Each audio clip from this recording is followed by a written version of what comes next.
been a while. Since our last video, we've been very busy working on the game, and you might even be watching this video on our brand new Steam page, which we're very excited about. We know that getting into RTS games can be a bit daunting, and so in April of 2020, we decided to upload our beginner's guide video to YouTube as a way to introduce new players to the Fertile Crescent. This was before we created the in-game tutorial, while we were still working on the game in our free time. Here's some footage from that video. As you can see, a lot has happened since then, but we didn't realize just how much until we revisited the video just recently. We thought we'd take the opportunity to highlight some of the most important changes we've made in the last year and a half. We'll also link to the previous video below. This is footage from the current build. The most noticeable difference between the build used in the beginner's guide and the newest development build is the art. We've actually made several iterations on all the buildings and the environments and the user interface. At the moment, we are in the process of redoing the UI again for the upcoming early access release on Steam. Another notable difference is that the beginner's guide only mentioned the importance of foraging and farming, but since then we've also added animals that can be hunted for food. And the palace. Before we introduced the palace, you could unlock any of the technologies right from the start of a match.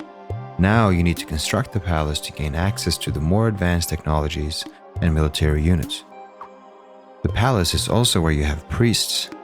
You can designate villagers to become priests by sending them to the palace, where they will start generating extra knowledge points, which are then used to unlock new technologies. In the older versions of the game, you had to pick a technology to start researching. The new system lets you be more reactive by letting you accumulate knowledge points that can be used to instantly unlock new technologies. For unit upgrades, we made it so that any upgrades to equipment are now visible on the characters in the game. We also added unique upgrades to each military unit. These upgrades are also unlocked by spending knowledge points in the technology tree. All the units are good at different things, and with the unit upgrades, they specialize even further. An example of this is the heavy spearmen, who already have decent protection against ranged units. With the upgrade, the heavy spearmen will gain additional health and armor against ranged attacks. Another important addition to the game are the walls and siege units. Walls are important to protect your farmland against enemy raids, while siege units, like battering rams and sappers, are good at breaking through those walls.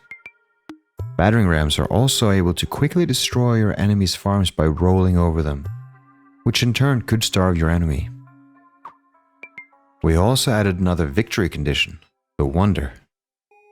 This one is for all the lovers of turtling and protecting a well-fortified base, or if you just want to play more peacefully. The Wonder is constructed in multiple stages, with each stage providing additional knowledge points. Waypoints are also new to the game.